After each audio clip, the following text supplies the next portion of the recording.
ये दोस्तों हम देखते हैं कि हमारा मोबाइल पीटीए की तरफ से रजिस्टर्ड है या नहीं। तो हम उसका ईएमआई चेक करते हैं। उसकी एप्लीकेशन जो हमने पीटीए की वेबसाइट से डाउनलोड की हुई है मोबाइल में, ये गूगल प्ले स्टोर से सबसे पहले ये ऐप डाउनलोड करें और यहाँ पे उस डिवाइस का ईएमआई नंबर डालें ताकि आपको पता चल जाएगा ये रजिस्टर्ड है या नहीं।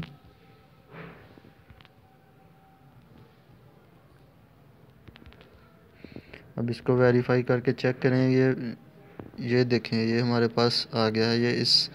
ये मोबाइल का ईएमआई पाकिस्तान में वैलिड है, लेकिन पीटीए की तरफ से अप्रूव्ड नहीं है, तो हमें इसका टैक्स अदा करना पड़ेगा। और ये देखें, उन्होंने नीचे बताया हुआ है *8484 डायल पैड के ज़रिए आप इसका टैक्स चेक कर सकते हैं। और ये कम से कम 60 दिन से ज़्यादा ना हुए हों दिन जो बाहर से सेट आया हुआ आपका।